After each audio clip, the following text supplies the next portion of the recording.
গত 2 মাস ধরে শেখ শাহজাহান একটা নাম কেন না শুরু হয়েছিল সেই শেখ শাহজাহানের বাড়ি সরবেরিয়ার আকুঞ্জি পাড়ায়, যে বাড়িতে গিয়ে ইডির তদন্তকারীদের মাথা ফেটেছিল, বাড়িতে ঢুকতেই পারেননি, তালা ভাঙতেই পারেননি সেদিন।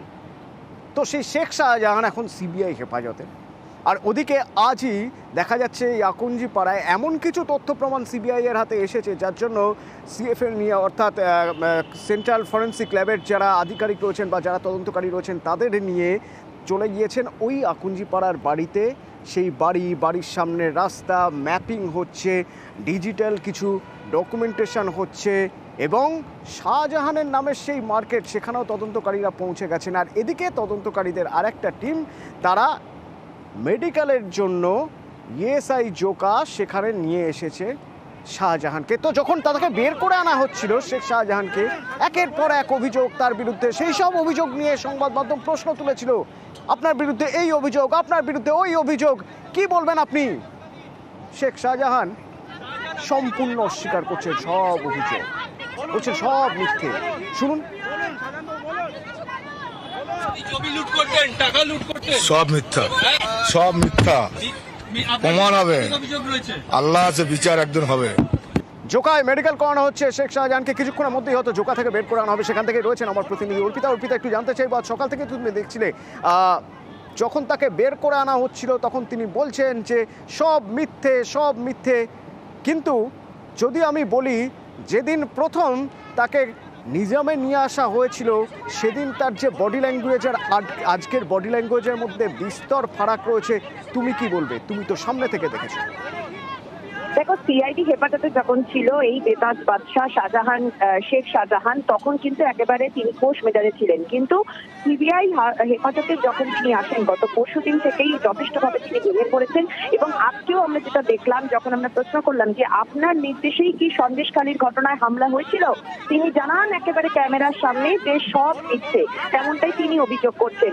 কিন্তু পাশাপাশি যেটা আমরা দেখতে পাচ্ছি যে এখন পর্যন্ত প্রায় 1 ঘন্টা সময় হতে চললো, ইতিমধ্যেই শেখ শাহজাহানের মেডিকেল যে পরীক্ষা, অর্থাৎ শারীরিক যে পরীক্ষা, যে রুটিন সেটআপ, সেই পরীক্ষা কিন্তু জোকা ইএসআইতে চলছে। আর কিছুক্ষণ পরেই শেখ শাহজাহানকে বের করে নিয়ে আসা হবে। এক্ষেত্রে এই তদন্তের ক্ষেত্রে যেটা সব থেকে গুরুত্বপূর্ণ সেটা হচ্ছে পারিপার্শ্বিক তথ্য প্রমাণ। আর সেই কারণেই আজকে যে সিবিআই আধিকারিকরা সেন্ট্রাল ফোর্স নিয়ে তারা যে সন্দেশখালীতে গিয়েছে শেখ শাহজাহানের বাড়ি, মার্কেট এবং পারিপার্শ্বিক জায়গায়, সেটার কারণই হলো শেখ শাহজাহান তদন্তে অসহযোগিতা করছে। তার থেকে বেশ উত্তরের যে আশা, সেই আশা কিন্তু একেবারে ক্ষীণ। সেই কারণেই তারা গিয়েছে যে সমস্ত পারিপার্শ্বিক তথ্য প্রমাণ,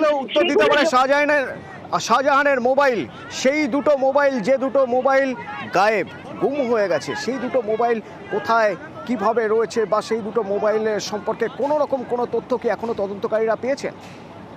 দেখো, সিবিআই সূত্র থেকে খবর, 10 দিনের যে হেফাজত, তাতে কয়েকদিন সিআইডি হেফাজতে ছিল, সেই সময়তেও ওই দুটি ফোন পাওয়া যায়নি।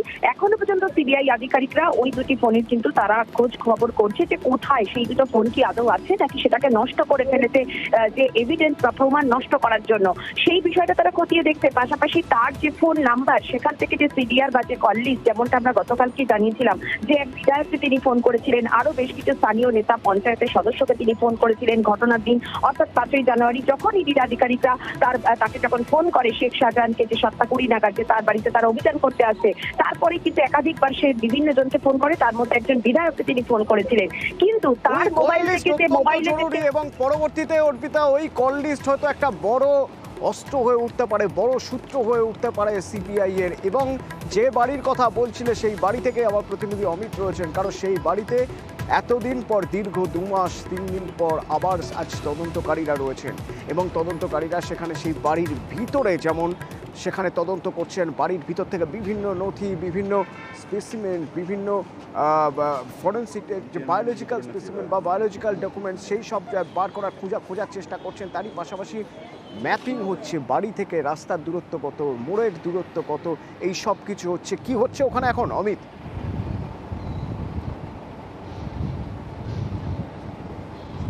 একেবারেই যে চিত্র গত 1 ঘন্টারও বেশি সময় ধরে আমরা তুলে ধরছি, আমার ক্যামেরা পার্সন কাঞ্চনকে আরও একবার বলবো সেই ছবি দেখানোর জন্য। এই মুহূর্তে আমি দেখাচ্ছিলাম যে 3D স্ক্যান ব্যবহার করা হচ্ছে গোটা বাড়িটির 360 ডিগ্রি অ্যাঙ্গেলে ওটা বাড়িটির ছবি করার জন্য, কারণ এটি ডিজিটাল এভিডেন্স হিসেবে থাকবে। কারণ ইতিমধ্যে কেন্দ্রীয় ফরেন্সিক ল্যাবের যারা সায়েন্টিস্ট রয়েছেন তারা বিভিন্ন নমুনা সংগ্রহের কাজ তারা করেছেন, এবং এই যে 3D স্ক্যান তারা করা হচ্ছে, 3D স্ক্যান এই কারণেই করা হয় কোনো তদন্তকারী সংস্থার তরফে, যে এই যে গোটা বাড়ির সমস্ত খুঁটিনাটি বিষয় কিন্তু স্ক্যানারের মাধ্যমে সংগ্রহ করা থাকে, অর্থাৎ ছবি আকারে সেখানে সেটা করা থাকে। সেই জায়গাতে কখনো যদি কোনো রকম হতে পারে যে হাতে স্যাম্পল সংগ্রহ করতে গিয়ে, নমুনা সংগ্রহ করতে কোনো কিছু যদি না নেওয়া সম্পূর্ণ না নেওয়া হয়, বা কোনো কিছু যদি মিস করে যান সায়েন্টিস্টরা, সেক্ষেত্রে এই স্ক্যান করে রাখলে, অর্থাৎ 3D স্ক্যান ব্যবহার করে গোটা বাড়ির স্ক্যান করে রাখা হয়, তাহলে সমস্ত ছোটোখাটো সমস্ত এভিডেন্স কিন্তু সেখানে কিন্তু একদম স্টোর থাকছে। সেক্ষেত্রে এটি ডিজিটাল এভিডেন্স হিসেবে কাজ করবে। আদালতে যখন এই মামলার পরবর্তী সময়ে যখন বিচার প্রক্রিয়া চলবে, তখন কিন্তু এই সমস্ত ডিজিটাল এভিডেন্স কিন্তু বিচার প্রক্রিয়া চলার ক্ষেত্রে যথেষ্ট গুরুত্বপূর্ণ। এই কারণেই এই ধরনের স্ক্যান কিন্তু ব্যবহার করা হয়ে থাকে। এই নথিগুলো অত্যন্ত মূল্যবান হয়ে উঠবে তখন, আর সেই জন্যই এই নথির সন্ধানে এখন তদন্তকারীরা রয়েছেন সেখানে। 1 ঘন্টারও উপর হয়ে গেল, এখনো পর্যন্ত তদন্তকারীরা সেখানে। পাশে শাহজাহান মার্কেট, সেই শাহজাহান মার্কেটেও তদন্তকারীরা রয়েছেন, এবং শাহজাহান তাকে ইএসআই জোকা থেকেও কিছুক্ষণের মধ্যে বের করে আনা হবে।